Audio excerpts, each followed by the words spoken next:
Bem-vindo ao Leadercast, um podcast para quem quer saber mais sobre liderança.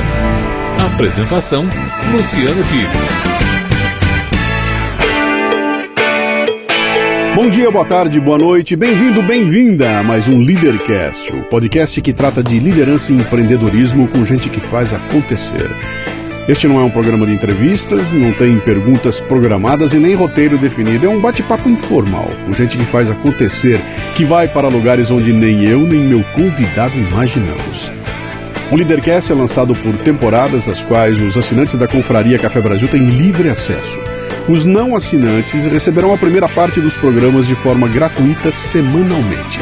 Saiba mais acessando www.portalcafebrasil.com.br. Hoje converso com Bia Pacheco, uma senhora de 68 anos de idade que foi a primeira mulher do Rio Grande do Sul a assumir ser portadora do vírus HIV. Isso nos anos 90. Sua história é emocionante, sua luta contra a ignorância a respeito da AIDS e principalmente contra o preconceito é uma inspiração para todos nós. Muito bem, mais um Leadercast. O programa de hoje começa com um jabá, né? Mas é um jabá do coração, porque é um jabá para o meu grande patrocinador. O programa de hoje só acontece por causa da DKT.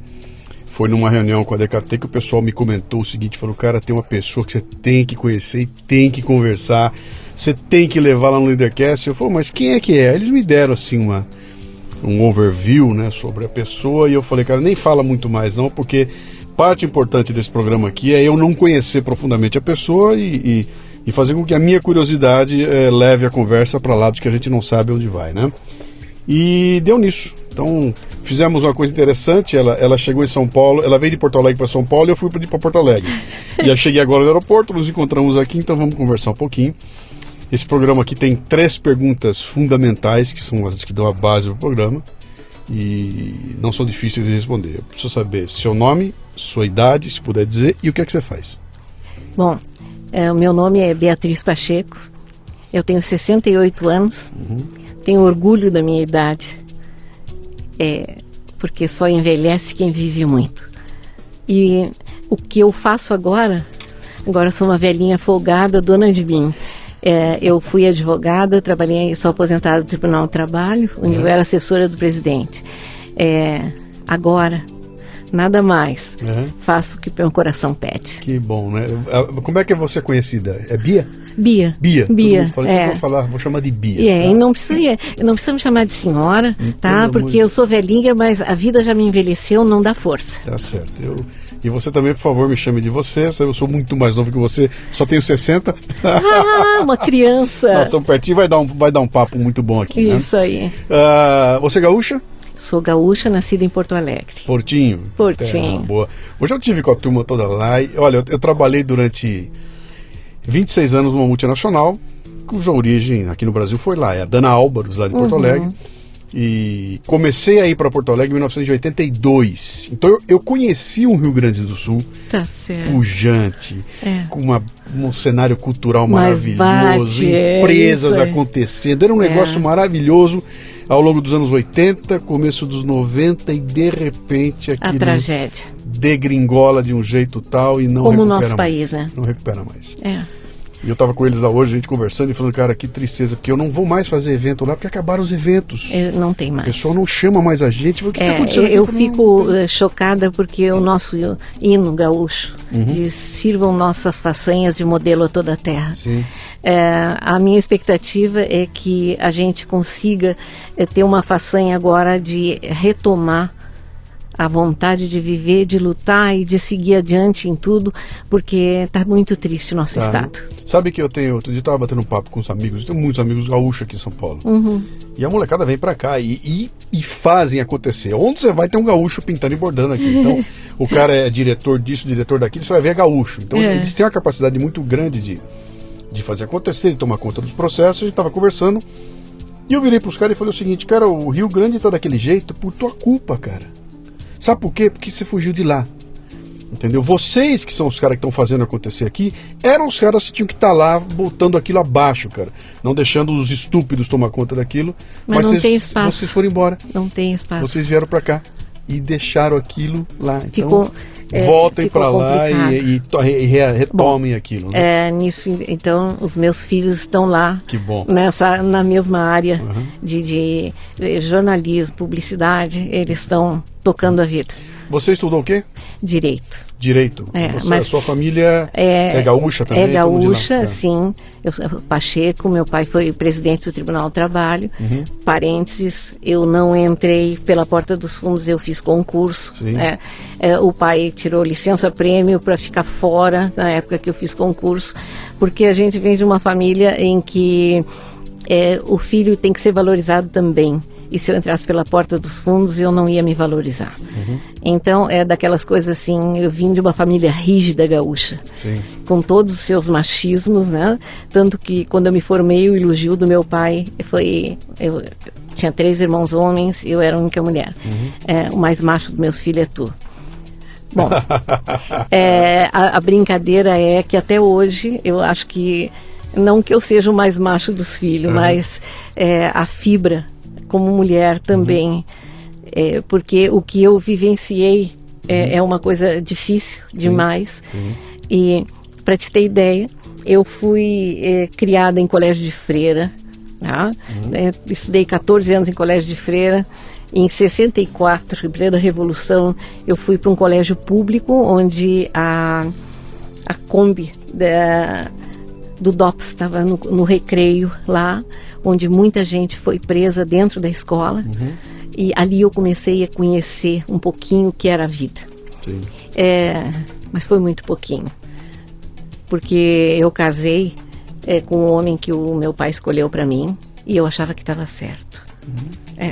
Sou do século passado, sim. Olha aqui. Alô, você que está ouvindo aí, está preocupado. O que essa mulher tem a ver com as discussões de hoje em dia, né? Nossa, eu me divorciei entre namoro, noivado e casamento, 30 anos, né? Eu já com 4 filhos. Ele não comandou o coração e se apaixonou por uma menina mais moça e foi embora. Ali eu comecei... Quando foi isso? Que ano era isso? 71. 71, ok. Tá. Você já tinha 30? Não, desculpe, 91. 91. Okay. A velhice é brava. Mas daquelas coisas assim, eu tive que aprender a ser gente ali. Eu não sabia nem o dia que se pagava a conta da luz. Eu tentei suicídio. Eu falo isso porque me tiraram o chão. Eu não esperava, eu tinha casado para sempre. Era a minha geração. Hoje eu já acho graça das besteiras que eu fiz, porque eu tenho um amor à vida incrível. Eu casei. Eu tive um outro companheiro em 92, né? E com quem eu vivi 1 ano e pouco, e ele faleceu. Aí eu comecei a crescer profissionalmente, porque ele já era aposentado do Banco do Brasil e ele tomou conta dos meus filhos para que eu pudesse tocar minha vida adiante profissionalmente. Com ele eu aprendi a lidar com dinheiro, coisa que eu não sabia. Então, uma série de coisas eu fui aprendendo com esse homem. E ele tinha deixado da família também, porque ele tinha cirrose hepática, porque ele tinha sido alcoolista. Esse homem faleceu sem que nem os médicos tivessem se dado conta. Naquela época, que o HIV já estava na nossa história. Ele se infectou numa transfusão de sangue, porque naquela época não se sabia nada. E se falava em grupos de risco. Então a morte dele foi tranquilamente como cirrose hepática. E eu me lembro que eu falei pro meu filho mais velho assim, olha filho, eu entendi o recado do velho lá de cima. É para encerrar minha vida, tocar minha vida adiante, cuidar de vocês e fim. E o meu filho riu, né? Tá, velha, toca a vida adiante. Então, o velha, nessa época, eu tinha 40 e poucos anos. Eu me sentia a velha. Hoje, com 68, eu me sinto ótima. A gente vai aprendendo a ser feliz. Deixa eu voltar lá atrás, assim. Papai escolheu o homem com quem eu ia casar. Seu pai lhe apresentou... Ele era nosso vizinho. Não, ele era nosso vizinho, ele estava sempre lá em casa. Eu tinha namorado e um dia o pai chegou para mim e disse assim, não quero mais esse namoro. Eu namorava ele há 2 anos, o outro rapaz. E eu não discutia. É aquela coisa assim, o que eu entendia que pai e mãe sabiam de tudo. Sim. E eu não discuti. Doeu, foi, tudo bem. E um dia... Você tinha que 18 anos? 19? Não, menos. 15, 16? Por aí. E aí, um dia nós estamos almoçando e o meu vizinho entra lá em casa com os cabelos compridos e tinha parado de estudar, estava trabalhando já ele. E o pai olhou para ele e disse assim: se tu quer alguma coisa com a minha filha, vai cortar esse cabelo e volta a estudar. E o assunto ficou por ali. No dia seguinte ele entrou lá em casa com o cabelo curto e me entregou a matrícula que ele tinha voltado a estudar. Então, oficialmente eu estava namorando. Viu que lindo? É inacreditável. Quanto amor, né? Sim, é inacreditável. Então, é até ridículo a gente falar isso, porque mesmo naquela época já havia uma certa evolução nos anos 60. Eu não podia sair sozinha com ele, eu só fui andar de mão dada com ele depois de noiva, né? E saí sozinha para entregar os convites de casamento, tá? Não existia divórcio naquela época, então meu casamento era para sempre, na minha cabeça. Então eu não questionava, eu não fui infeliz, eu não questionava nada, porque se meu pai tinha dito que era bom, é porque era bom. Eu ficava triste às vezes com algumas coisas, mas isso aí não... Eu sempre fui muito otimista, eu tocava a vida ao máximo para frente, sempre falei muito, dei muita risada. E às vezes ele ficava bravo, meu marido ficava bravo comigo e disse assim: tu parece uma mulher muito assanhada. E eu ficava chocada com aquilo, eu só era amiga das pessoas, eu me dava bem com todo mundo. E eu tinha que ser mais recatada, segundo ele, eu tinha que ser do lar, né, recatada. E aquela mais coisa... ainda, mais ainda, sim. Mas, enfim, quando ele me disse que ele tinha outra mulher, mas que ele não ia nos deixar, ele ia continuar morando lá em casa. Os meus pais já tinham morrido. Foi o momento em que a Bia que eu sou hoje começou a vir para fora. Disse assim: não. Eu me lembro até que o meu pensamento: não vou ficar lavando cueca de homem. E bobagem. Mas... E eu fiz ele ir embora. Então foi uma coisa muito louca, eu me senti jogada no lixo, aquela coisa assim, porque ele é uma pessoa muito quieta. E ele mesmo brincava que lá em casa era um diálogo perfeito. Eu perguntava e eu respondia. Né? Quer dizer, era uma relação que não tinha brigas, atritos. Você falou que ele não controlou o coração e se apaixonou por outra. O coração não se controla. Isso foi culpa dele ou sua? Não tem culpa nisso. O que é? Eu digo a culpa não. Vamos lá, a responsabilidade por isso acontecer foi sua ou foi dele? Acho que de nós dois, porque eu na minha imaturidade nem notava que ele estava se distanciando. Né? E eu sempre fui muito infantil, apesar da idade e de ter responsabilidade em termos de trabalho e tudo. Mas meu lado infantil, a minha criança, está viva até hoje. Né? Se você pudesse voltar naquela época, antes disso tudo acontecer, o que você mudaria? Eu não teria casado. Você nem teria casado, mas digamos, casou e está lá. Tá. E num determinado momento você vai olhar para aquilo e hoje você faria alguma coisa diferente? Ou deixaria a coisa correr como correu? Eu não consigo imaginar diferente, entende? Porque eu estava satisfeita, a gente tinha um patrimônio bom, nós estávamos crescendo profissionalmente os dois, nossos filhos estavam bem encaminhados. Quer dizer, para mim estava perfeito. Sim. Mas eu só fui descobrir o quanto eu não era feliz depois. Quando você abriu uma outra janela. Querido. Quando você abriu uma janela nova. Bom, eu casei então a segunda vez. Ali não teve realmente uma situação de amor. Ali teve o meu segundo relacionamento.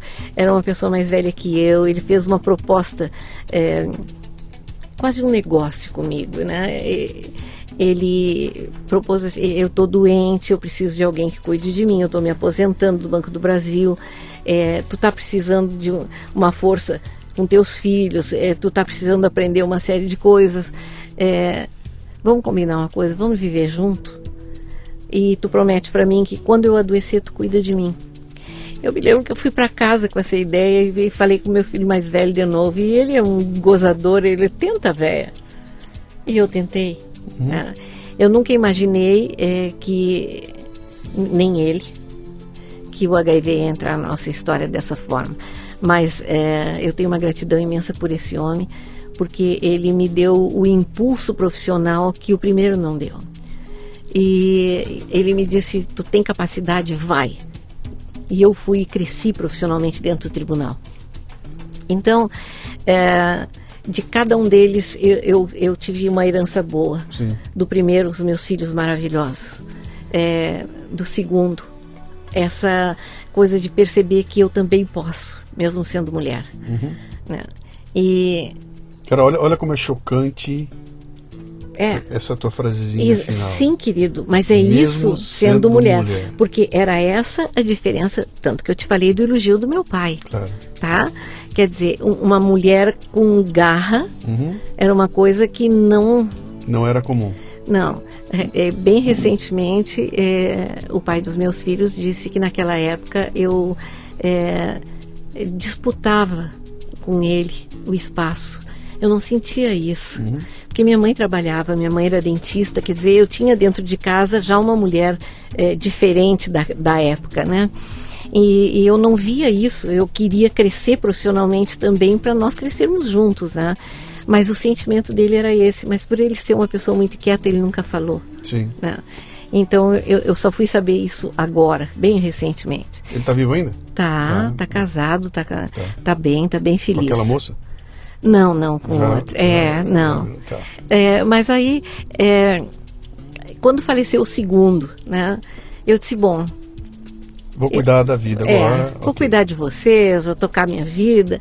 E 5 anos depois de ter falecido meu segundo marido, eu chamo de marido, mas não é, mas é meu companheiro, eu reencontrei uma pessoa... que eu tinha conhecido quando eu era noiva aos 18 anos e ele tinha 14. Naquela época ele era um gordo feio, um guri de 14 anos, gordão, e era amigo do meu cunhado. Né? Mas só que quando nós nos reencontramos, ele era um gordo lindo, barbudão, lindo para mim, né? Sim. E daquelas coisas assim, nós nos encantamos um com o outro sem sabermos quem a gente era e de repente na primeira conversa, mas olha só,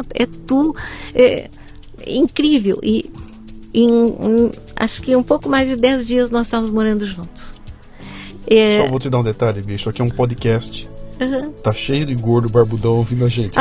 Mas eu vou te dizer, eu agora me tornei apaixonada por gordos barbudos, tá? Legal. Mas é aquela história, o meu coração tá aquele gordo ainda. Sim. E eu tava com ele há 1 ano e pouco. Eu comecei a ter problemas de pele. Isso era 96. E eu ia no dermatologista e eles... não... Eu dizia que eles tiravam bifes da gente, né? Faziam biópsias. Nada conclusivo. Que ano era isso? 96. 96, tá. Ok. Nada conclusivo, nada. Em momento algum passava na cabeça deles qualquer coisa relacionada a HIV, porque ainda se falava no grupo de risco. Sim. E uma mulher de quase 50 anos com parceiro fixo, com filho, com família, com curso superior, nada disso, nada. Não tinha, nem se pensava numa coisa dessas. E eu levei um bocado de tempo, eu passei por 8 médicos, eles no final já estavam pesquisando câncer de pele, leucemia, coisas nessa área, e nada, até que a minha nora, casada com meu primeiro filho, ela me disse, olha, tem um dermatologista muito bom, que é quase da nossa família, quem sabe tu vai lá, porque eu já tinha feridas pelo rosto inteiro, e enquanto estava só no corpo não era nada, né? E era uma delícia, porque o médico mandava passar creme, assim, então a festa da gente começava com ele me passando cremezinho, era tudo de bom, né? Sim. Bom, eu fui no dermatologista e ele fez as biópsias também, e aí, olha só, eu não ia sozinha a médico, porque não ficava bem mulher ir sozinha a médico. Eu tinha ido a médico com o meu terceiro filho. para buscar os resultados, e o médico pediu para eu passar para outra sala. E ele perguntou para mim, num constrangimento extremo, se eu me importava de fazer um teste de HIV. Bom, se ele tivesse me contado uma piada, eu não teria rido tanto, tá? Eu dei uma risada e disse, doutor, quem o senhor está pensando que eu sou?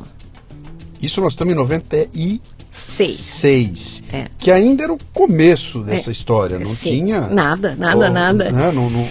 Não, já era início de 97. Quer dizer, na verdade não era o começo, já se sabia que existia, mas de novo, era aquela coisa. Sim, mas no grupo de risco. Naquela época se falava em câncer gay. Eu me lembro da propaganda da época que aparecia AIDS e aí um carimbo, igual a morte, né? E aí eu disse para ele, eu faço sim. Não, eu sei quem eu sou. Daí ele me olhou sério e disse assim, a senhora também pensa que AIDS tem alguma coisa ligada com moral e conduta? E eu olhei para ele rindo e não tem? Ele disse, não, senhora. Foi a primeira vez que alguém me disse que HIV ou AIDS não tinham relação nenhuma com moral e conduta, tá?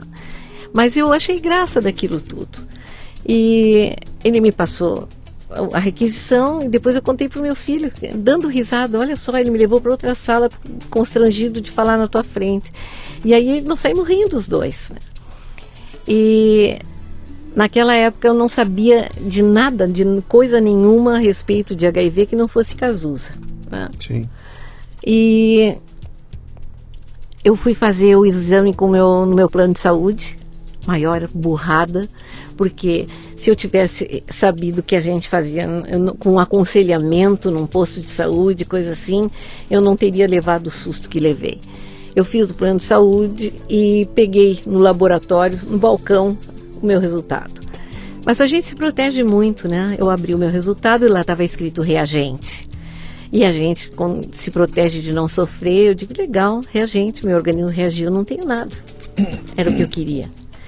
E eu saí caminhando, era um dia lindo de sol. E no meio do caminho eu disse, só um pouquinho, mas se deu reagente é porque reagiu, e se reagiu é porque é positivo. Aí eu parei, abri a bolsa, olhei de novo. E nas letras pequenas dizia reagente igual a positivo. Bom, eu brinco que a sensação que eu tive daquela história em quadrinho, eu passei a ter uma nuvem negra na minha cabeça, querendo entender que como eu, que tinha tido 3 homens na minha vida, eu estava com HIV. Eu não era promíscua, eu não conseguia entender isso, mas por que eu? Anos depois eu fui descobrir que essa é a pergunta que todos nós fazemos quando temos um diagnóstico positivo. Por que eu? E aquela nuvem negra, aquela coisa, eu fiquei caminhando pelo meu bairro e tentando. E aí eu fui para casa, peguei o telefone e liguei para o meu marido que trabalhava na delegacia do trabalho, na área de saúde e segurança do trabalhador, e só consegui dizer para o meu gordo, Carlos, eu tô com AIDS. Nem sabia a diferença entre ter AIDS e HIV. Sim. Na realidade eu estava só com HIV. E deu aquele silêncio do outro lado e ele só conseguiu dizer para mim, eu estou indo para casa. Meus filhos eram adolescentes, minha filha mais moça tinha 13 anos. Só que a minha filha mais moça é diferente de mim, ela é enorme, alta, jogadora de basquete, forte. E eu não tinha falado nada para ela. E eu fiquei caminhando com aquele exame na mão, e aí o meu gordo chega, e eu esperando que ele me desse um abraço gostoso e dissesse, vai passar. Só que eu não contava com o desconhecimento que se tinha daquilo tudo, e que ele também tinha medo. E isso eu gosto de falar, porque muita gente se separa por causa de uma situação dessas, e a gente tem que deixar as coisas passarem. Ele entrou desesperado. Ele entrou e disse, eu sou filho único, a minha mãe não caminha, depende de mim para tudo, e agora eu vou morrer. Na cabeça dele, ele estava infectado também. E ele olhou para mim e disse, tu é uma assassina. Pô, ele sabia que eu não sabia de nada, né? Quando ele disse, tu é uma assassina, minha filha saltou, não sabia nem o que era. Veio e começou a bater nele. Anos depois a gente ficou sabendo que ela quebrou 3 costelas dele. A gente nem imaginava nada daquilo, mas foi assim uma baixaria, aquilo, pavor. Sem que ela soubesse de nada, ela não sabia do exame, não sabia nada. Mas para me defender, ele me chamando de assassina, né? Bom, Cara, parece Breaking Bad, o seriado do Netflix, quando as coisas só pioram. Quanto mais você fala, vai piorando. Querido, cada um que chega piora, cada um que piora. Mas aí com aquilo, ele foi pro banheiro e eu entrei, fui atrás dele e ele estava com o rosto enterrado na toalha, chorando. E eu olho aquilo e de repente ele cai no chão. Eu digo, era só o que me faltava, meu exame positivo de HIV, agora o homem morre aqui, né? Chamei a SAMU, foi a sorte. Veio um médico jovem, atendeu o Carlos, e aí ele disse para mim, a senhora fique tranquila, ele teve uma reação de medo. Eles estão atendendo ele, vamos acalmar, ele não teve nada grave, e nós vamos conversar sobre isso. Eu me dei conta que eu sequer sabia a especialidade do médico que atendia pessoas com HIV, porque isso não era para mim. Sim. Aí ele explicou que era infectologista, né? E que eu tinha que procurar mas que eu ficasse tranquila que as coisas estavam evoluindo e que parecia que já iam chegar medicamentos, né? Bom, aí me indicou onde eu deveria ir e eu fui. Eu fui lá e fizeram a retestagem, deu positivo, né, mas demorava o resultado do teste. Aí eu perguntei para a médica, né? Disse, doutora, me fale com franqueza. Eu tenho 4 filhos, quanto tempo eu tenho de vida? Ela abaixou a cabeça, rabiscou assim no caderninho e disse, se a senhora se cuidar bem, 18 meses. Que tal, Luciano? Se alguém te dissesse hoje que tu tinha 18 meses. Uhum. E aí eu imaginei assim, 9 meses saudável, 9 meses adoecendo e morrendo. Aí eu tinha que, de alguma maneira, ajeitar as coisas em casa, não deixar dívida para os filhos, coisas assim, bem objetivas, né? E chamei os 4 e contei. Eu sempre fui muito verdadeira nas minhas coisas, né? Foi difícil para todos. Que idade eles tinham? A mais nova tinha? 13. 13. E o mais velho? Esse já tinha 21. 21. 21 a 13, tá. Então, a coisa assim foi... Um tinha 15, o outro tinha... um tinha 17, outro tinha 15. Então, complicado demais. Até porque naquela época, mulher com HIV era vagabunda. O rótulo era esse. E o exame que meu marido fez levou 90 dias para vir o resultado. Foram os 90 dias mais longos da minha vida.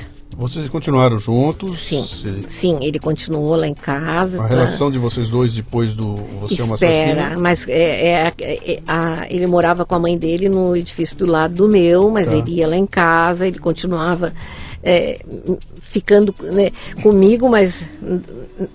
A gente não sabia nada de nada. A primeira reação é assim, e agora minha roupa pode ser lavada junto com a deles na mesma máquina? Não sabia nada. Bom, um dia ele entrou em casa e disse, velhinha, te arruma que nós vamos sair. Eu nem perguntei para onde a gente ia. E nós saímos caminhando pela nossa rua, daí eu olho para ele, as lágrimas estão correndo. Eu digo, ih... Daí eu disse, o que foi? Aí ele puxou o exame e me alcançou. Era o exame dele negativo. Ele não tinha pegado o vírus de mim. Bom, gente, a vontade que eu tinha era de sair gritando de alegria. Eu não tinha infectado o homem que eu amava. E isso é importante que se fale, porque muitas vezes as pessoas acham que as pessoas com HIV infectam de propósito. O vírus pode ficar muitos anos no nosso corpo, sem fazer isso, sem a gente saber. Sim. Diz que 1/3 da população que vive com HIV aqui no Brasil não sabe que tem. Então, aí eu faço um parêntese e insisto, cada um é responsável pela sua vida. Usar um preservativo não é... ele tinha e não me disse. Ele podia não saber. Sim. Bom, aí no meio do caminho eu pensei, disse, nossa, mas ele vai me deixar? Aí ele secou as lágrimas e disse, eu não sei nem por onde começar a te pedir desculpa. Nós vamos ficar juntos e vamos lutar por isso aí. Eu só te peço uma coisa, não te esconde. Nós temos que... Foi difícil para nós, está sendo difícil para nós temos que gritar isso para o mundo. Ele disse, em tua homenagem, eu estou fazendo um seminário sobre AIDS no local de trabalho.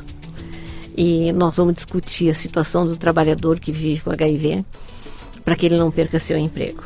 Isso era em 96 ainda? Já 97. Já 97. Início de 97.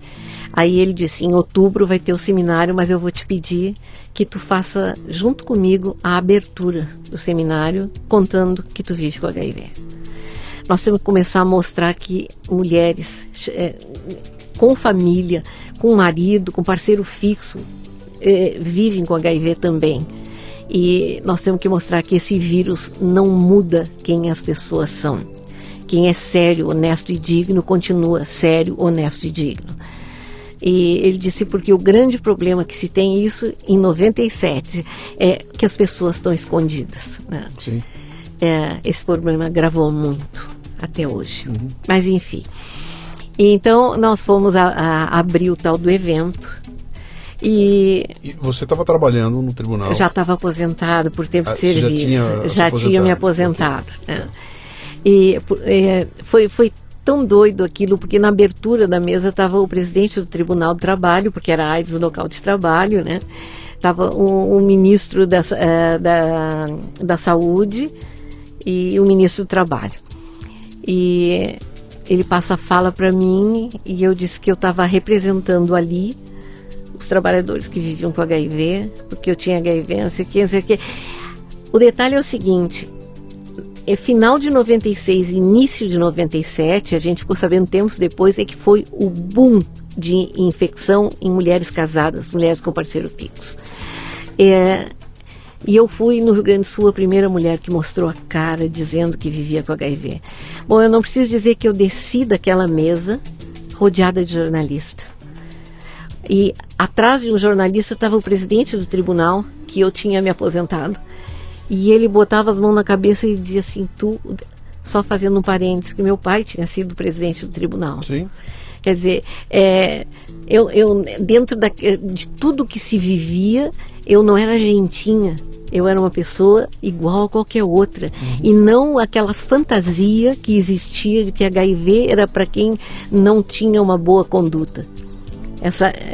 Esse mito eu também pensava, né? Então ele só sacudia a cabeça assim, horrorizado com aquilo. Bom, eu me lembro dá uma pausa, Bia.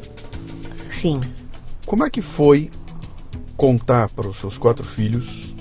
Horrível. No momento em que você não tinha segurança nenhuma do que ia acontecer, Nada. A única informação que você tinha é que ia durar 18 meses, é isso? E eu falei para os meus filhos nisso. E foi uma das coisas mais lindas que eu já vivi na minha vida. Meus filhos, de presente para mim, se dedicaram a me levar em lugares que eu os levava quando criança. E o que eu tenho mais profundo marcado foi o circo. Eles me levaram no circo e nós comendo aquele algodão doce, uhum. O palhaço fazendo palhaçada e nós 5 chorando, uhum. Porque nós estávamos nos despedindo e eles dizendo que tinham gostado muito de ir ao circo comigo. O pôr do sol no Guaíba, sabe assim, despedidas de carinho, uma coisa incrível. E eu brinco com eles que a coisa foi, passaram os 18 meses, eu continuei aqui, e aí foi outro ano, depois começaram a me pedir dinheiro emprestado outra vez, e aí e tudo voltou ao normal. Bom, você vê como é essa coisa aqui, que loucura que é isso aí.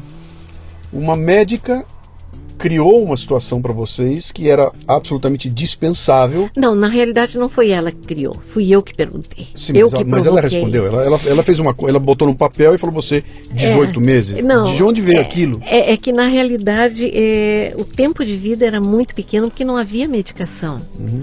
Luciano não tinha nada. Então, hoje, quando eu vejo os jovens que se infectam desesperados com a medicação, eu digo, ergam as mãos para o céu. Não, mas tem efeitos colaterais. Eu digo, o efeito melhor que existe na medicação é a vida. Sim.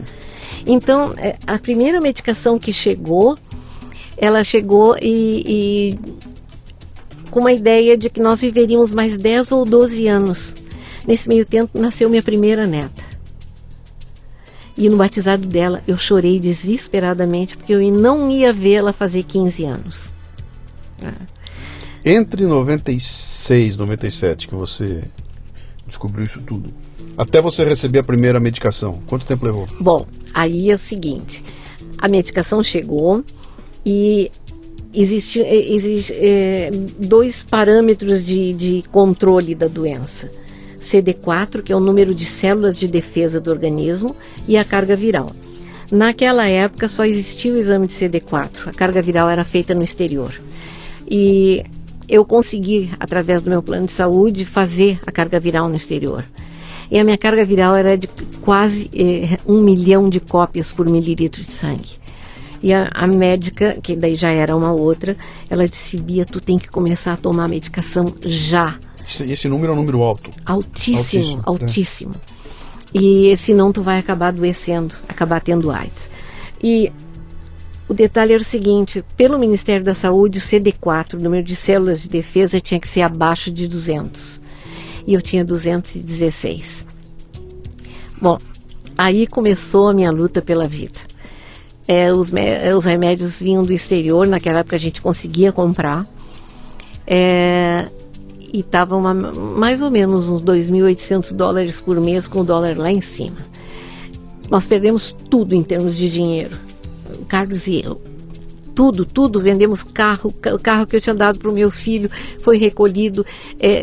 Ali eu aprendi a ter nome no SPC, a receber telefonema de que... Mas quando o Carlos vendeu o imóvel que ele tinha na praia, eu disse: mas e as tuas filhas? Ele me abraçou e disse: é a tua vida. Nossa, tinha dias que eu tinha médico que era longe da minha casa, e a gente tinha dinheiro que tinha que decidir se ou pagava o ônibus ou comprava pão. Se eu estava bem, a gente ia a pé, saía mais cedo. E ele era muito otimista, e a gente ia olhando as vitrines para escolher móveis, como seria a nossa casa quando a gente restabelecesse tudo. Ele me injetava a alegria de viver. E, nossa, ou então quando eu não estava bem, não se comprava pão nem nada, e ia de ônibus. De repente, passou essa história do Ministério da Saúde quase um ano, né? E eu pude começar a receber a medicação. Sim. Gente, os remédios antigos eram terríveis. Eu sempre fui gorda, né? E aquela coisa que gostava de comer bem. E tinha que fazer jejum, 3, 4 jejuns por dia, né? E eu não conseguia acertar meus jejuns. E era uma loucura. E até que, de repente, o remédio não precisava mais jejum. Aí eu passei a tomar um outro que tinha que ficar na geladeira. E às vezes a gente viajava e não tinha como ficar na geladeira. Então, as coisas eram cheias de problemas. Mas para mim não era problema, era uma gargalhada gostosa, porque me garantia viver. 10, 12 anos. Aí os remédios foram sendo aprimorados cada vez mais. E quantos anos faz? Vai fazer 20. 20 que eu tive meu diagnóstico. Aqueles 18 meses transformaram em 20 anos. 20 anos. E você está bem. Tô ótima. Super bem. É aquela coisa, essa médica maravilhosa, que foi a última que eu tive, ela se aposentou, mas uma vez ela me internou para eu fazer os exames todos, né? E ela voltou bem séria e disse assim: Bia, tu tá com um problema muito sério, que vai te levar à morte, eu não posso fazer nada. E eu disse: mas o que eu tenho agora, doutora Dirce? Aí ela disse para mim assim: velhice. Então, aquela história, eu tenho orgulho da minha velhice, viu? Naquele momento em que você chegou em público e se revelou, Sim. E foi a primeira mulher, etc e tal, lá do Rio Grande do Sul, que os jornalistas vieram, você ganhou então o rótulo. Mas ninguém chegava perto. Pois é isso que eu quero saber. A mulher que tem AIDS... como é que foi esse impacto no teu círculo de amizade, na tua família? Foi engraçadíssimo. Nas pessoas, nos vizinhos, como é que Ali foi? eu descobri quem era amigo de verdade. Sim. Era muito louco tudo isso, porque eu tinha colegas do tribunal que atravessavam a rua para me abraçar. Eu tive colega que eu encontrei dentro de um shopping e ele me abraçou e disse no ouvido: eu também tenho. Aí eu abracei ele com um carinho imenso, porque Ele não teve a coragem de se assumir. Sair do armário, vamos lá. Sair do armário. Sim. Querido, é difícil, sabe? Até que um dia o Carlos disse para mim assim, vamos fazer uma coisa, preconceito existe, tá? Mas não assume ele. Preconceito é do outro. Tu sabe quem tu é. Então, esquece. Se tu pode... o grande problema com o preconceito é que muitos dos movimentos agridem quem tem preconceito. Claro. E eu acho que não é assim. Aí eu brinco com a frase do Guevara, que endurecer sem perder a ternura jamais. É aquela história, endurecer sem perder a ternura jamais. Por quê? Eu não sabia nada. Então, eu vou esclarecer. No condomínio que a gente morava, tinha piscina. E eu entrava com os meus netos já na piscina, né? Aí com a visibilidade, em todo o bairro me conheciam. Quando eu entrava com os meus netos, tinha uma senhora que tirava os filhos. A terceira vez que ela fez isso, eu fui atrás. Eu posso conversar contigo? E ela, Cílio, o que houve? Eu já notei que tu tira teus filhos da piscina quando eu entro. Daí eu disse, aqueles ali são meus netos. Tu acha que se houvesse risco, eu ia botar meus netos em risco? Ela parou e me olhou e disse, mas não passa o HIV? Eu disse, não, querida. Nem que eu fizesse uma loucura de fazer xixi aqui dentro. Porque o vírus, o HIV é tão vagabundo que fora do nosso organismo ele não sobrevive. E ele não é como pulga ou como piolho que fica saltitando nada, ele está lá dentro do meu corpo. E eu faço o tratamento, eu tenho a carga viral indetectável, que é o que a gente busca, né? Fica tranquila, eu não passo HIV no convívio social. E daí eu disse, o único risco seria para o meu marido, que na relação sexual, se a gente tivesse ela desprotegida. E aí ela se sentou e aí começou a me fazer pergunta. Eu digo, isso é que a gente tem que fazer. Claro. A gente tem que abrir o jogo e se botar à disposição das perguntas, que as perguntas são do medo, né? E então tem coisas interessantes que eu vivi, por exemplo, no interior do estado. Eu fiz uma palestra uma vez, na saída um médico veio falar comigo, disse assim, é interessante sua palestrinha. Eu digo, obrigada, doutor, e o senhor usa camisinha? Daí ele deu uma risada, não, eu sei com quem eu ando. Eu digo, doutor, meu marido também sabia. Então, essa é a realidade. Generalizando, todos nós que vivemos com HIV hoje fizemos o mesmo que vocês fazem. Não acreditavam que fossem vulneráveis efetivamente ao vírus. Enquanto nós estivermos escondidos, nós pessoas com HIV, o mundo não vai entender que nós somos gente iguais a eles.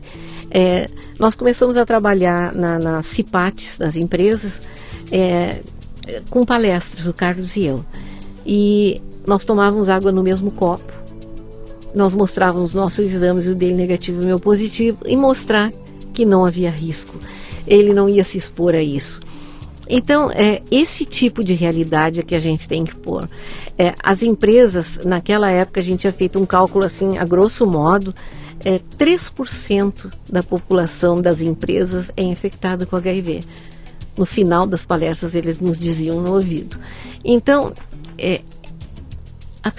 a gente baixa a imunidade, mas não baixa a intelectualidade, a capacidade de trabalho.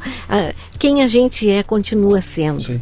Agora, como diz a musiquinha, aquela do Erasmo Carlos, proteção demais desprotege. E o sigilo, que eu delicadamente chamo de maldito sigilo, faz com que as pessoas fiquem extremamente vulneráveis, fechadas dentro de casa, vivendo monstros ao seu redor. É a famosa hora de sair do armário, né?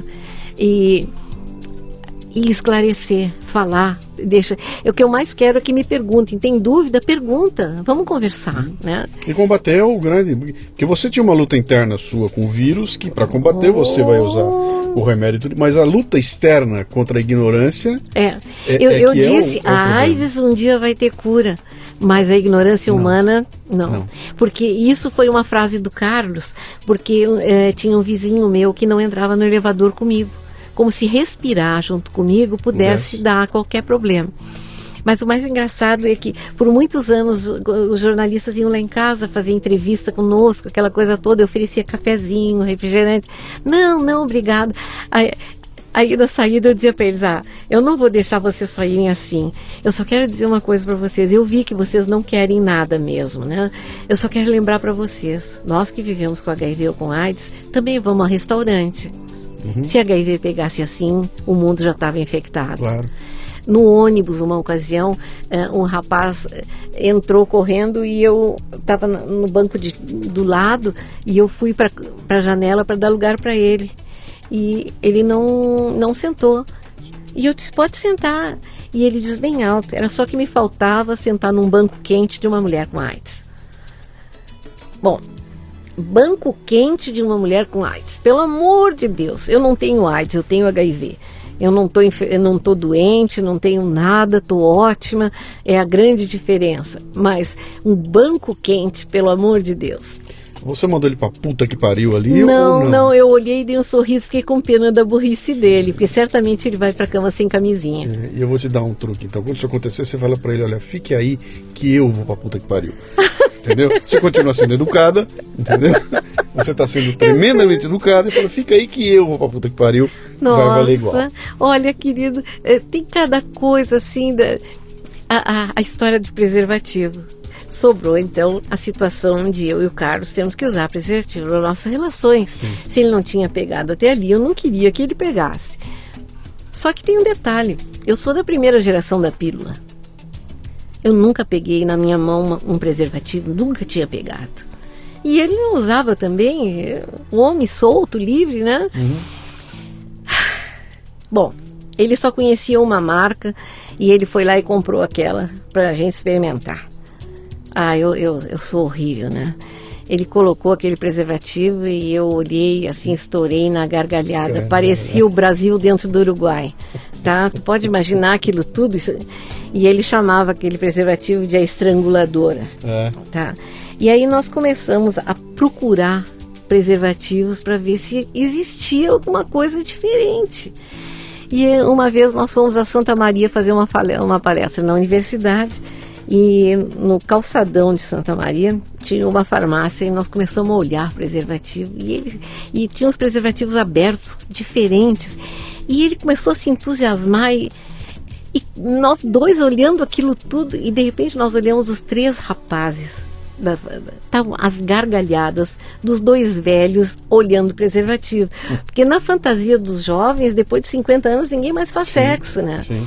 E eu acho tão divertido isso, porque a gente nasce sexuado e morre sexuado, né? E aí ele delicadamente disse para eles, vocês estão pensando que velhinho não faz nada, né?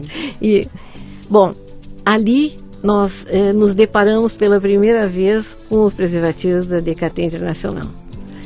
E levamos para o hotel. Gente, ali começou a nossa festa. Tá? Ali eu comecei a aprender a ser uma mulher inteira, que é outro problema que existe. A mulher hoje em dia está muito livre e independente. Agora, ela não entendeu ainda que o homem só vai usar um preservativo se ela colocar nele com carinho. E começar a festa amorosa ali, naquele momento, né? Então, é uma coisa assim... Isso tem que ser falado, porque amor e sexo são coisas, pelo menos para nós mulheres, muito uma coisa só, né? Para o homem é um pouquinho diferente, mas enfim, ele gostava de mim, queria continuar comigo e eu tinha que achar um jeito de não perdê-lo, né? E aí foi muito legal que em Rio Grande eu fiz uma palestra para umas prostitutas jovens de tarde. No final, elas, para me darem de presente, resolveram me ensinar a colocar preservativo com a boca.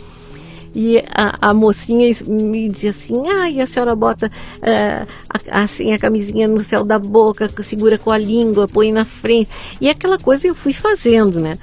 E aí quando ela disse, e aí a senhora se abaixa e põe no pênis.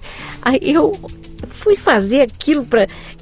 Eu respirei fundo, meio rindo, e veio parar a camisinha na minha garganta e eu me sufoquei e ficou aquilo, fazia assim glute no meu céu da minha garganta.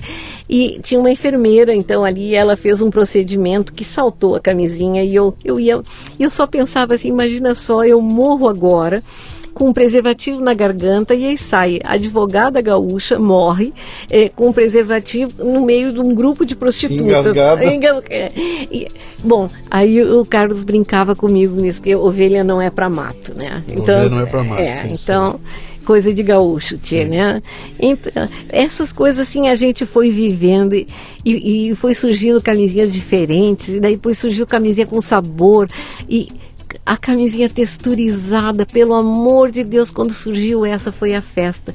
É uma camisinha masculina, extremamente macia e que foi feita pensando na mulher. Ela tem umas ondinhas, ela se chama Wave, né? Sim. Eles agora vão mudar até o nome dela. Mas é daquelas coisas assim, a gente começou a descobrir que podia existir vida depois do HIV, com preservativo, com mais de 50 anos os dois, E aí eu comecei a me entusiasmar de ver que nem os jovens estavam se dando conta de que a gente pode ser feliz em qualquer idade, pode fazer um sexo gostoso em qualquer idade, mesmo se cuidando. E olham o preservativo como uma...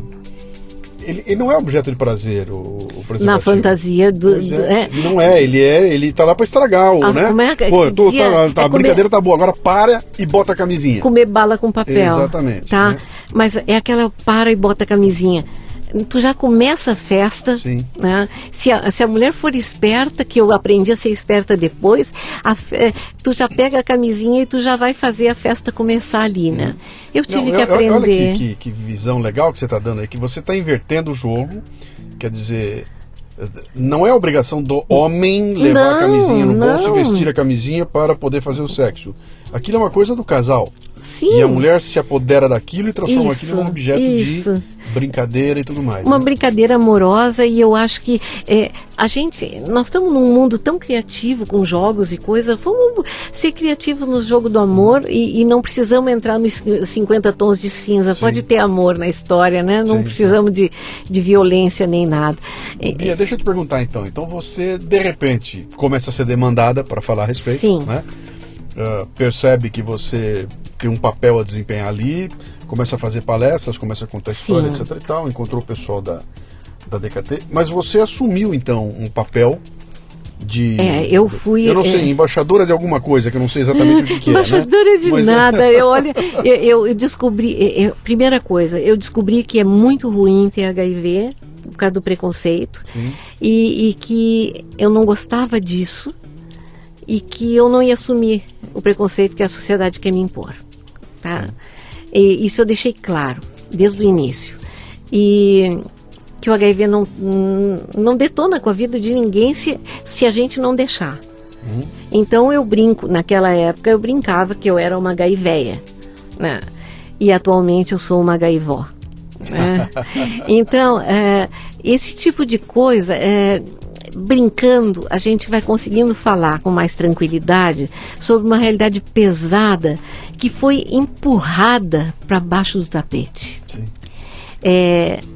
Eu te pergunto, por que as pessoas com HIV estão escondidas? Num país como o nosso, com tanta gente corrupta se mostrando na TV, rindo e tudo, o que nós fizemos de tão errado? Sexo. Todo mundo faz. Não é?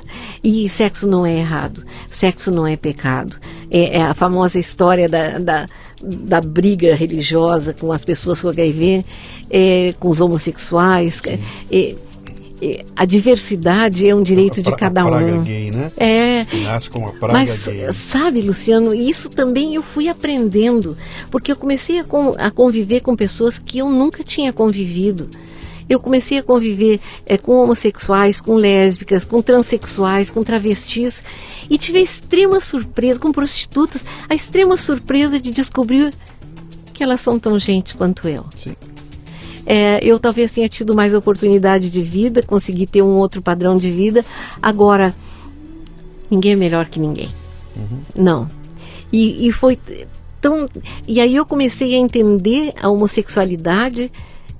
Eu agora comparo assim, a homossexualidade é como a fome e o sono, tá? Cada um tem o seu gosto.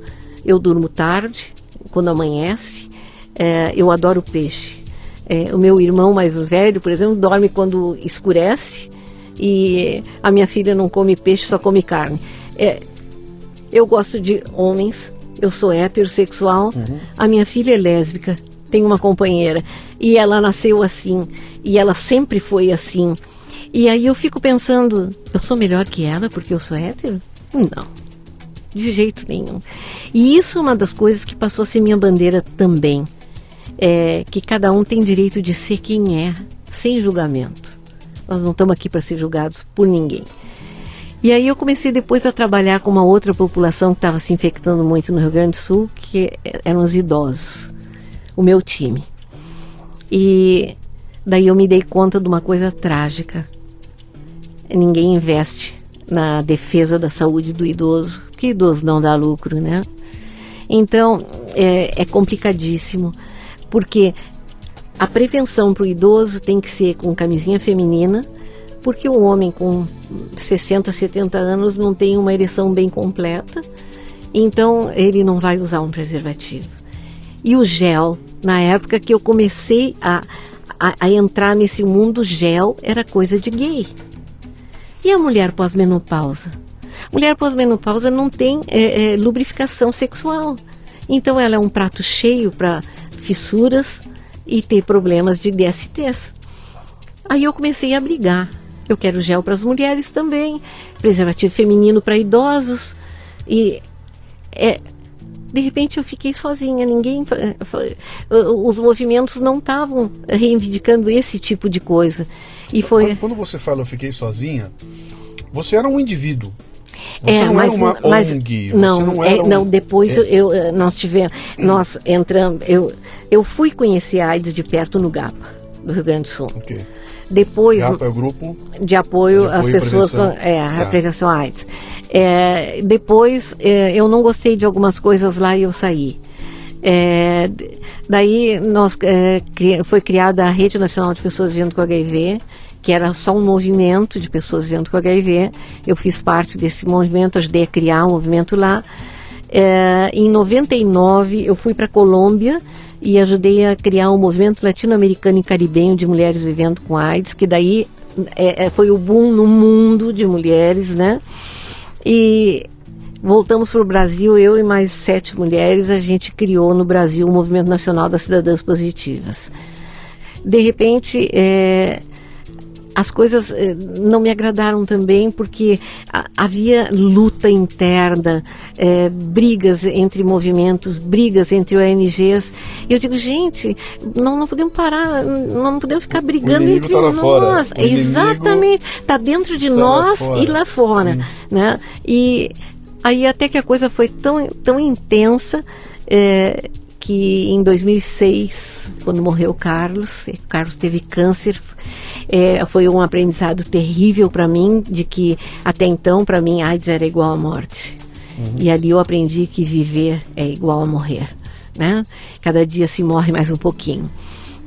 Ele teve um câncer, ele teve um diagnóstico tardio, ele já estava tomado e ele se foi em seguida. Então toda a minha força, que era aquele homem, estava indo embora. E eu não consegui ajudá-lo a vencer a doença dele, né? E ele se foi. Muita gente diz que ele morreu de AIDS, e não é verdade. Ele foi sem nenhum vírus meu, porque é verdade, quem ama cuida. Mas eu brincava que ele sofria de uma doença incurável também, que era otimismo crônico infectante. Ele era um otimista por natureza, e esse otimismo ele passou para mim.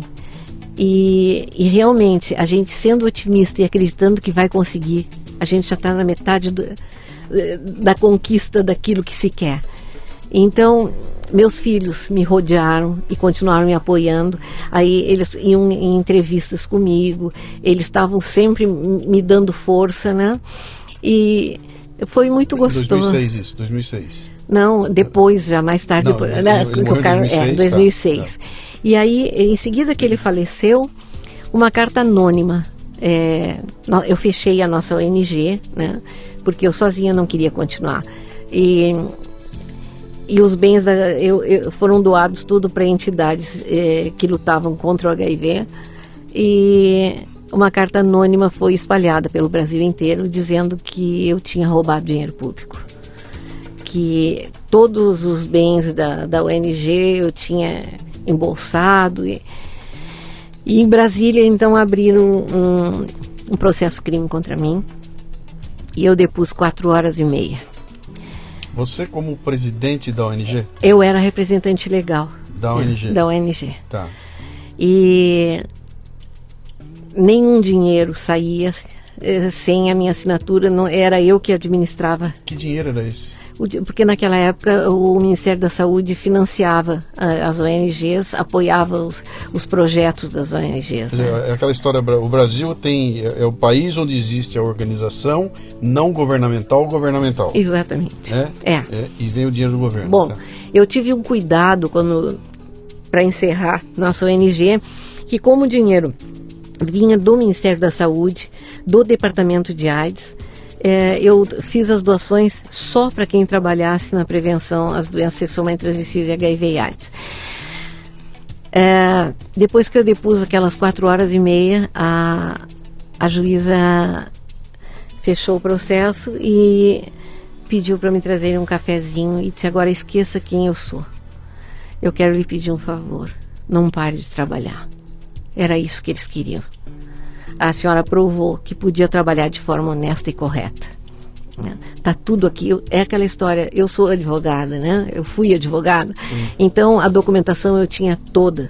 A responsabilidade era minha e eu sabia que o dinheiro não era meu. Bem, só que daí aí a DKT voltou para mim. Eu não vou trabalhar mais em prevenção nem com preservativo do governo. Nada.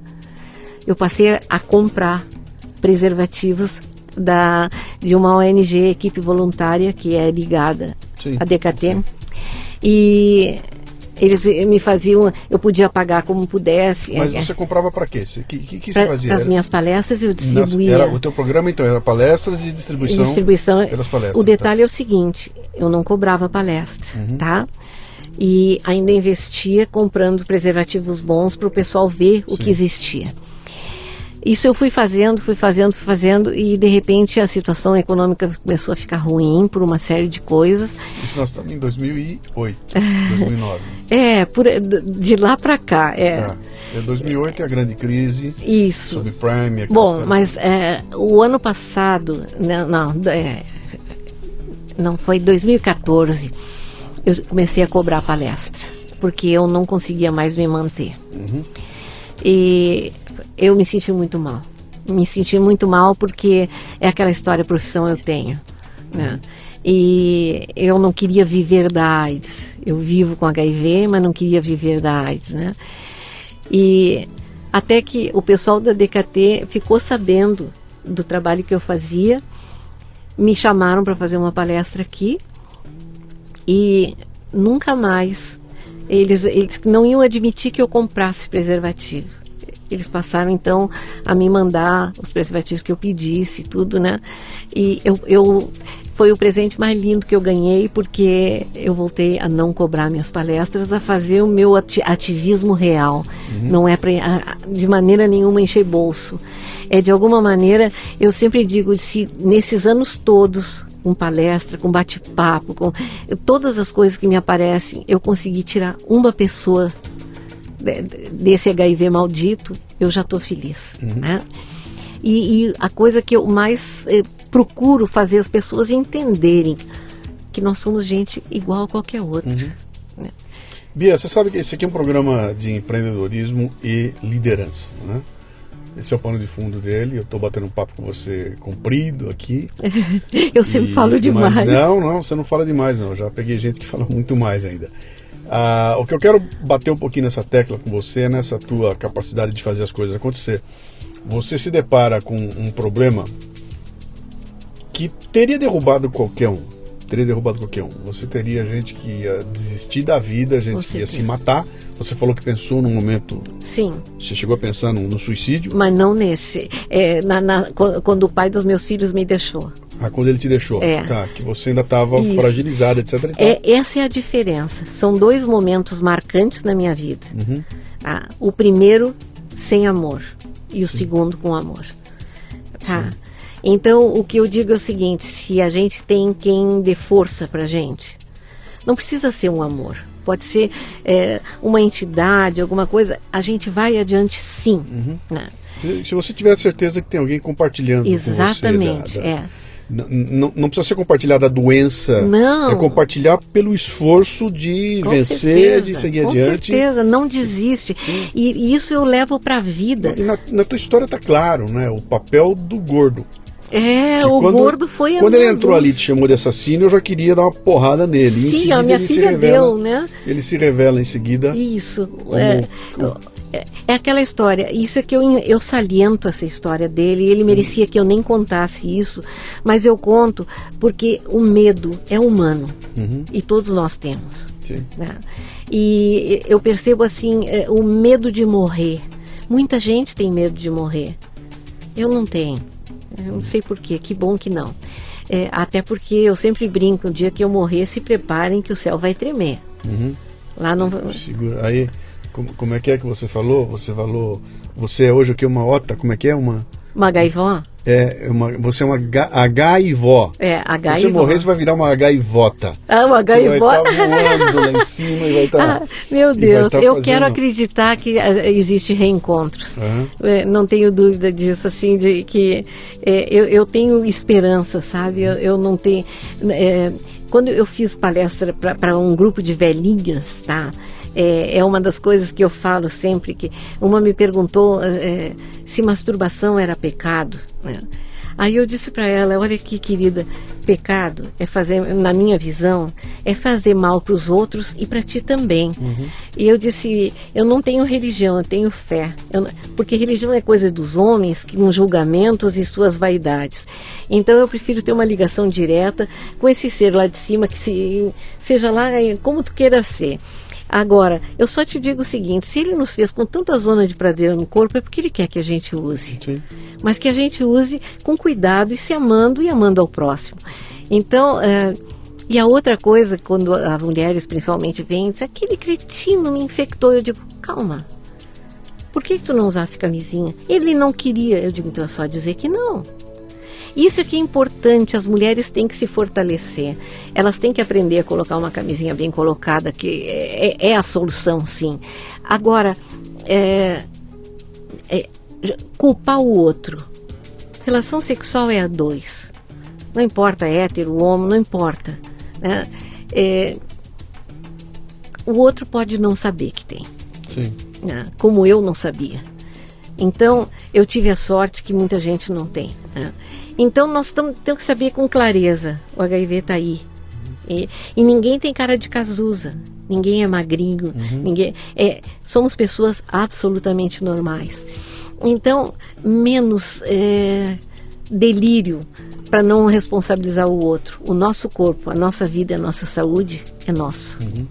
Bia, deixa eu retomar aqui um negócio que eu estava falando aqui agora há pouco, Sim. daquela questão da empreendedorismo, de fazer Sim. acontecer, etc e tal. Você, então, tomou uma porrada que poderia ter derrubado muita gente, e hoje você lida com muita gente que está numa situação como a que você estava lá. Sim. Então eu acho que você deve se encontrar diariamente com pessoas que estão em todo tipo de situação, em nível de desespero, etc e tal, né?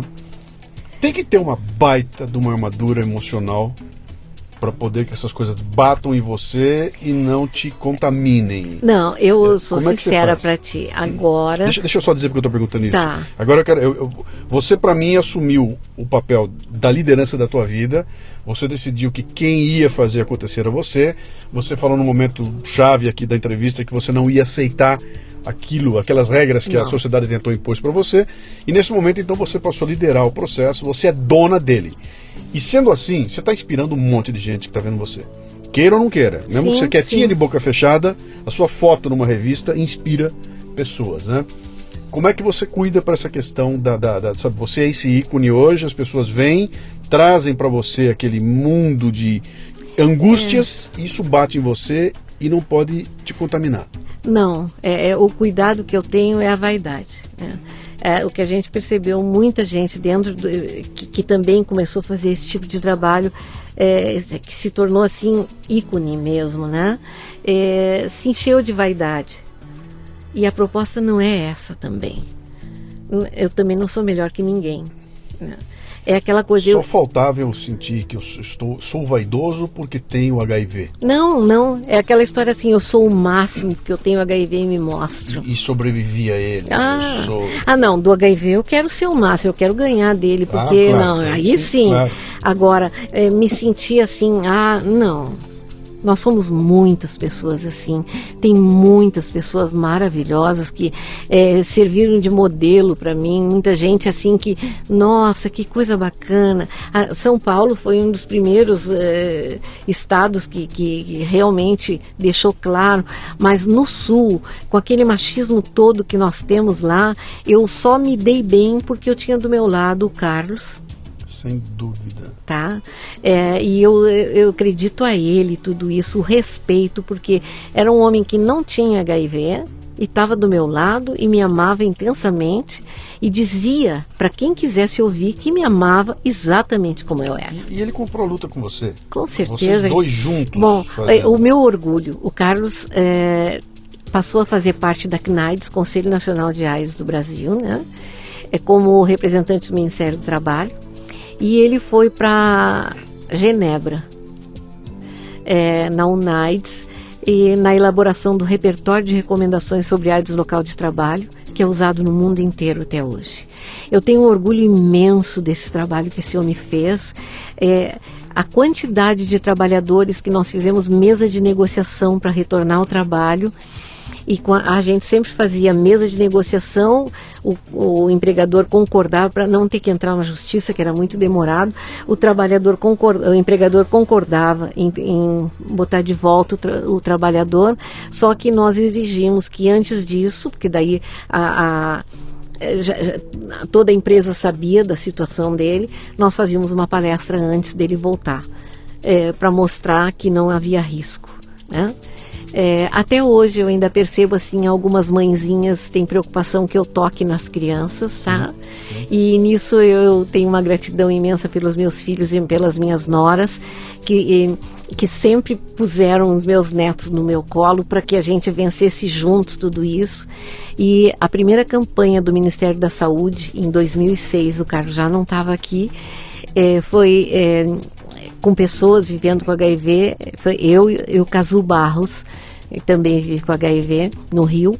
Nós protagonizamos essa campanha e tem um cartaz com fotos minhas, fotos que eu tinha em casa, dando banho na minha neta, que vai me dar um bisneto agora esse ano. Sim. Então, esse tipo de coisa para mostrar assim, o cartaz diz assim, você sabe que Beatriz fez depois que soube que estava com HIV? Tudo isso. Então daí está uma festa de Natal com a ceia, eu com os meus filhos, eu com uma festa na nossa ONG com os amigos, eu dando banho na minha neta, quer dizer, coisas assim, eu beijando o Carlos. Então esse tipo de coisa assim me encantou, porque realmente eles abriram um leque mostrando que a gente tinha vida própria. Uhum. E na fantasia a gente não tem vida própria, a gente é monstrinhos isolados, né? De novo, a ignorância outra vez, né? Isso, a ignorância. Mas eu pela minha ignorância, eu vou tratar, eu não vou dizer tratar mal, eu vou isolar, me encher de dedos, eu vou tentar isolar você porque eu não posso chegar perto, isso é a minha ignorância. Se eu estiver infectado, a minha ignorância vai me trancar dentro de casa. Pois é, tu sabe o que acontece? Todos nós temos algum preconceito com relação ao HIV, como eu tinha também. Em 83, quando eu estava terminando a faculdade, um médico que estava fazendo direito também me perguntou, tu viste essa nova doença, Beatriz? Daí eu disse, vi. E o que tu pensa dela? Eu falo para mostrar que a gente pode mudar o pensamento. Sim. Eu estourei na gargalhada e disse assim, é muito simples, a natureza é sábia. Os maus vão e os bons ficam. E até que de repente eu estava com o atestado dentro da minha visão de má. Sim.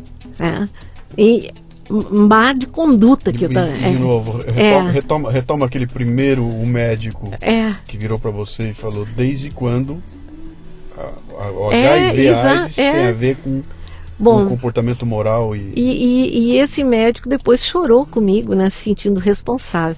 Mas o mais lindo dessa história toda é que eu disse que da nuvem negra na minha cabeça, né? Um dia o Carlos entrou em casa com um sol dourado, esse que eu uso no peito. Ele disse: isso eu comprei para ti.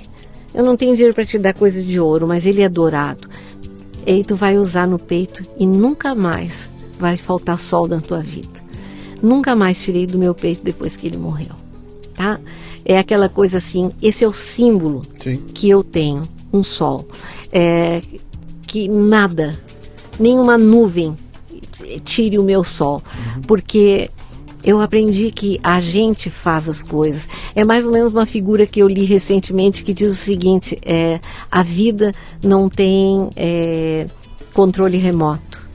Levanta e muda o canal. Só a gente faz acontecer. Sem dúvida. Não tem dúvida que ao nosso redor tem que ter alguém que com a torcida, vai. E é tão bom a gente se sentir vitoriosa, né? De novo, aquela é a ação do indivíduo, né? Com certeza. Foi Deus que quis, foi graças a Deus, se Sim. Deus quiser. Bom, tá, legal, cada ótimo, um com tá a sua, legal. Só que se mexa, cada um né? com a sua fé. É aquela coisa, como é que dizia minha avó, ajuda-te que Deus te ajudará. Né? Faz a tua parte. Bia, você já passou por poucas e boas, 68 anos de idade, vai ter sua bisneta agora aqui. Como é que você olha? Você olha para frente e o que você vê pela frente? Bom, o que eu vejo pela frente é que a nova geração não viveu aquela tragédia toda, tá? Então, a medicação que se tem hoje é de primeiríssima, não. Assim, eles tomam um comprimido por dia, eu cheguei a tomar 43 por dia. E o coitadismo, a vitimização está muito intensa. Então, existe um grupo fechado dentro do Facebook, só para pessoas vivendo com HIV, e eles chegam e dizem assim: agora eu vou começar a tomar remédio, meu organismo vai ficar deformado, eu vou ficar...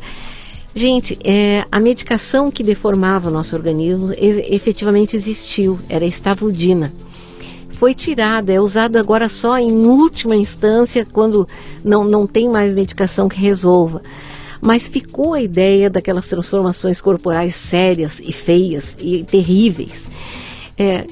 Mas eu prefiro ficar horrorosa, mas viva. E aí eu fico pensando assim, eles estão se queixando tanto, eles preferem não tomar remédio. E assim eu encontrei ativistas que pararam de tomar medicação porque cansaram.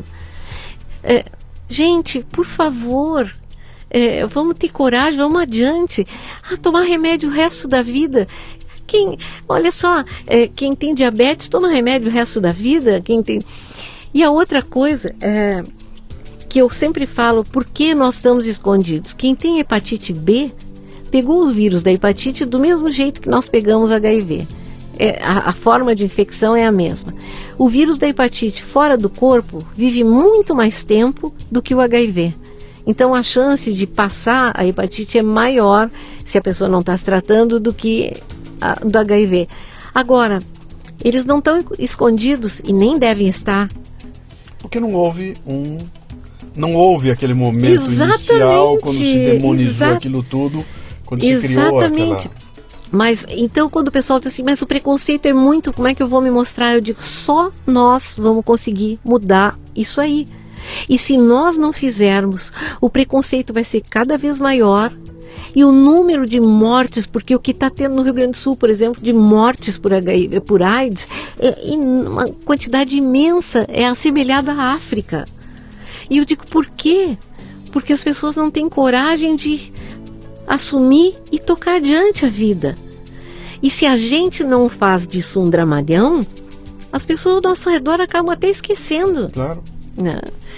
Então, olha, é uma proposta grande, é uma coisa assim, mas um dia, como eu brinco, as catacumbas da AIDS vão estar vazias. Bom. E não porque o pessoal tenha morrido, mas porque o pessoal saiu e sem gritar ofensa para os outros, se assumindo e cantando viver e não ter a vergonha de ser feliz, que é o meu hino. Esse eu acho que tem que ser o hino de todas as pessoas com HIV ou sem. O grande problema do diagnóstico de HIV é que o preconceito que se tem, quando a gente tem o diagnóstico, a gente tem que vestir. aí eu passo a ser tudo aquilo de ruim, e isso dói demais. Sim. Eu passei a ser de má conduta, na minha visão, né? E muita gente me vê assim, e o meu gordo amado me ajudou a vencer essas barreiras todas. E aquela história, ele diz assim, nós temos que avisar para os outros, que é para todo mundo, né? E a gente avisou para os outros, e eu continuo avisando. E, nossa, e onde entra a DKT mais uma vez, tá? Isso não quer dizer que a gente rompa com o direito a ter prazer no sexo, a ter um sexo amoroso, tá?